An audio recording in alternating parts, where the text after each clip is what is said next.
Good morning. My name is Ashwin. Today, I and my friends are going to present about pacemakers and the cardiac conduction system.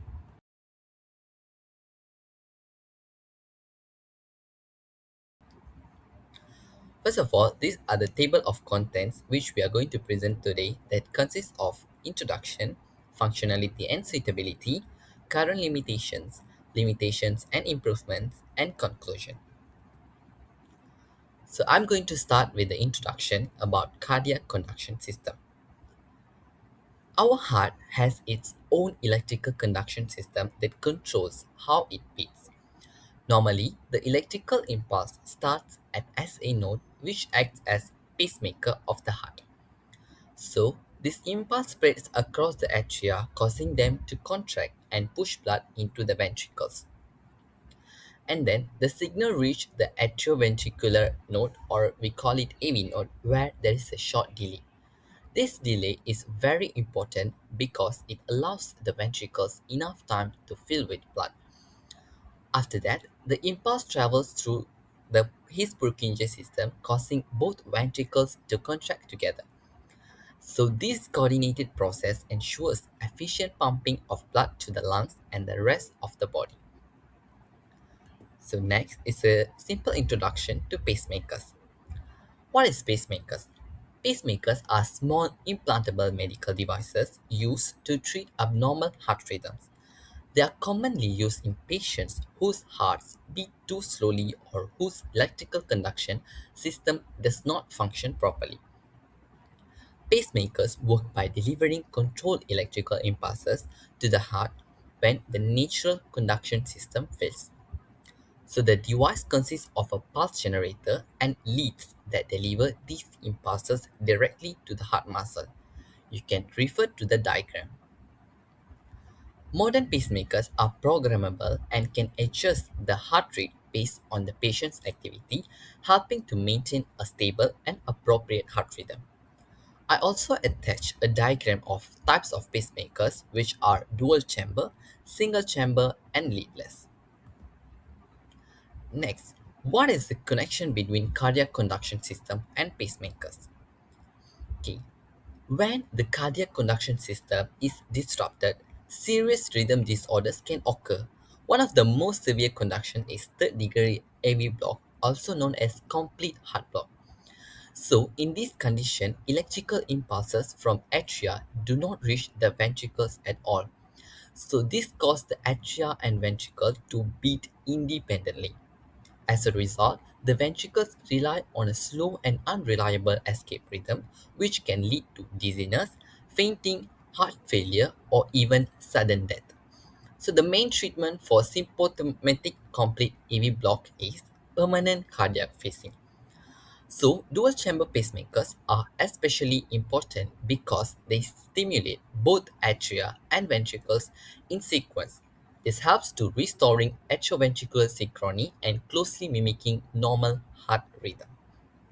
Greetings to everyone. I am Liu Tong from Group 1.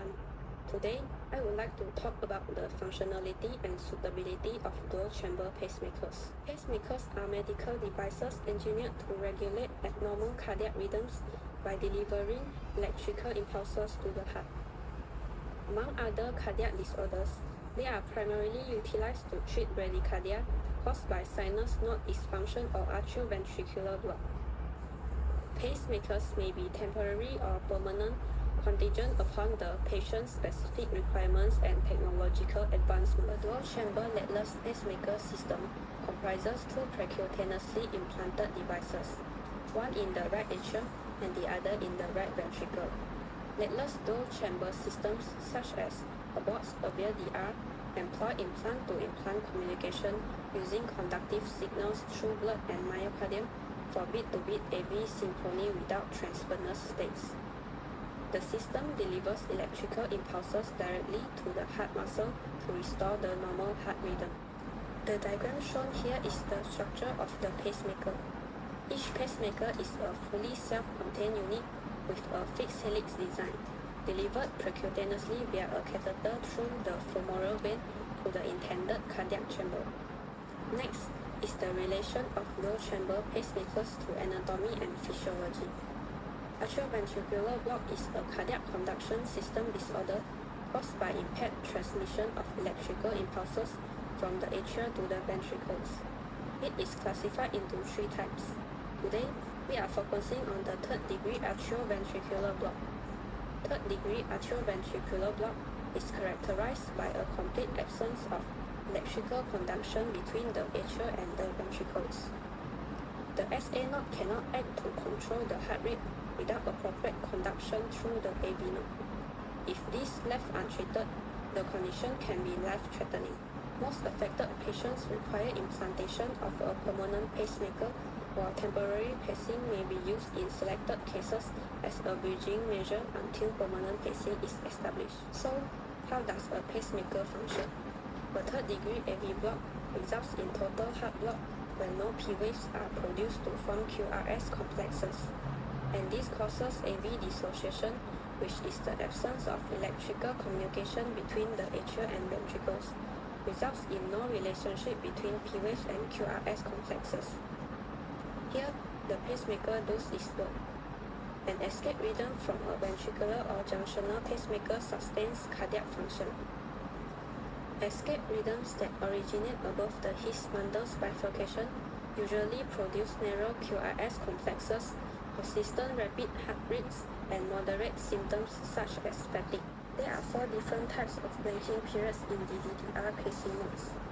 Every time the atrium paces or detects, a non-programmable atrial blanking period is initiated, usually lasting 50 to 100 milliseconds. The atrial light cannot detect its own pacing stimulation or the corresponding P wave during this time.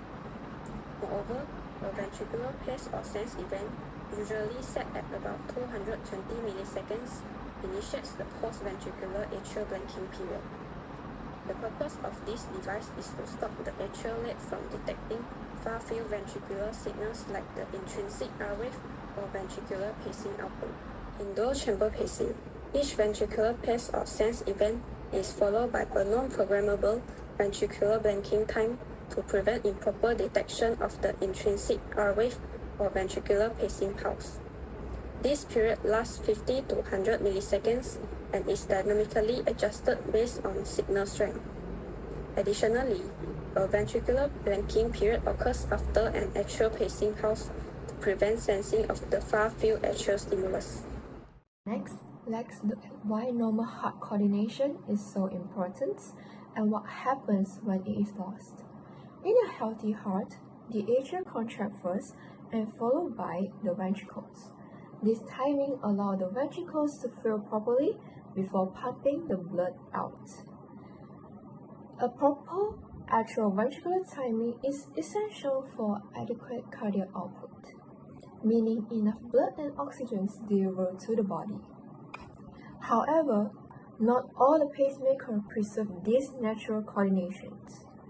Many single-chamber pacemakers are designed mainly to correct the heart rate, but they do not restore the normal timing between the atria and the ventricles. When AV synchrony is lost, the heart becomes mechanically inefficient. Even though it is beating, it is not pumping optimally. Not only that, electrical pacing without coordination does not replicate natural cardiac conduction. Besides that, there are patient populations with greater needs, such as patients with atrioventricular block, patients with sick-center syndrome, individuals with impaired ventricular functions, and elderly patients who are more sensitive to reduced cardiac efficiency. For these patients, simply maintaining a heart rate is not enough.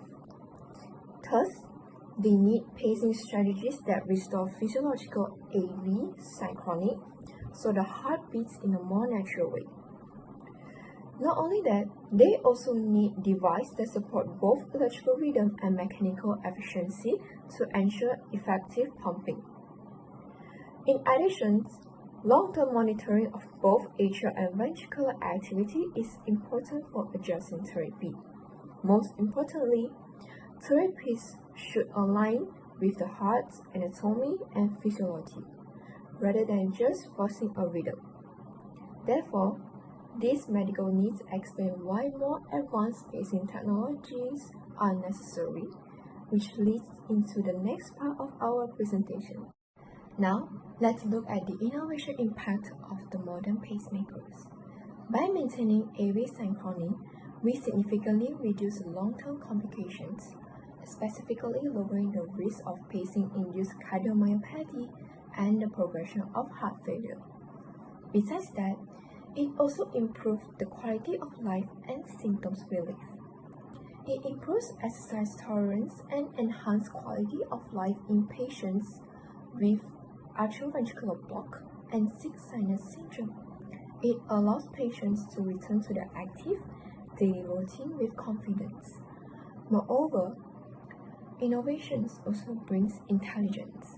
This device provides continuous monitoring of both atrial and ventricular activity.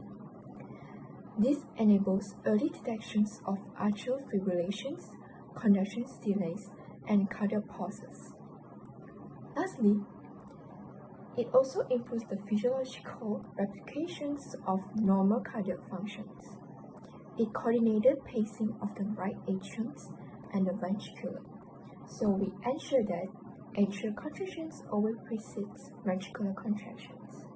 This optimizes ventricular filling, stroke volume, and total cardiac output, which effectively mimicking the heart's natural and health performance. So now let's talk a bit about the limitations and improvement. First, the limitations. The most common limitation about pacemaker is very limited battery lifetime that can go to the worst case scenario of 3.5 years and to the best case scenario of only 35 years. So some of you might be wondering, why not we just replace it when the battery is depleted? However, this is very hard due to the surgery process that is very difficult and costly. So scientists have proposed some idea in order to solve this. Some of them are wireless charging, which is cannot be able to be applied due to the fact that the pacemaker is in the mediastinum, which is very flooded by blood that can interfere with the signal transfer. Next, some also propose the idea of electromagnetic technology, which is very practical due to the nature of magnets, which is first very heavy, and second can interrupt with the process of MRI in the future cases that the patient will be needing it. And some also propose using piezoelectric technology. However, this also cannot be applied due to it not being able to supply enough voltage. And the same goes for the subcutaneous solar panel, which is also the same that it cannot supply enough voltage. Fortunately, some researchers have managed to come up with a pretty effective solution by focusing on harvesting the biomechanical energy from the cardiac motion by using a nanogenerator. They call this device a self-powered intracardiac pacemaker, or in short, SICP, that consists of energy harvesting unit, EHU, power management unit, PMU, and also a pacemaker module, PM. However, here, let us focus on the energy harvesting unit and the concept behind it. So, the energy harvesting unit, EHU, consists of polyformaldehyde, POM pellets, and also polytetrafluoroethylene, PTFE film, gold deposited electrodes. So the process on how this works is you can see in the bottom right diagram here is when the heart beats, the POM pellets move back and forth between the two electrodes as you can see over here. And next, when the POE pellet moving, it will also induce a charges on the PTFE film surface, and the charges are what gonna produce the current in the loops. And this process will always keep repeating due to the fact that the heart is always beating. And this current, this electricity will soon be supplied to the PMU and also the PM. So that's the mechanics on how the beating of the heart can be utilized in order to generate electricity for the pacemaker. To summarize, dual-chamber pacemakers play a crucial role in the management of third-degree AV block by restoring atrioventricular synchrony. By pacing both the atria and ventricles in a coordinated sequence, these devices are able to closely mimic the heart's natural conduction system.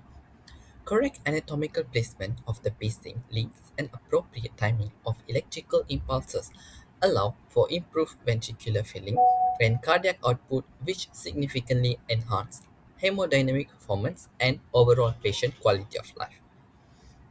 So, What are the future perspectives? Looking ahead, advances in leadless pacemaker technology aim to reduce complications commonly associated with traditional lead-based systems, such as infection and lead failure. Innovations in device design, materials, and energy harvesting technologies are expected to improve device durability and safety. So I think continued integration of anatomy, physiology, and biomedical engineering will be essential in the development of next generation cardiac pacing systems that are more efficient, reliable, and patient centered. Thank you.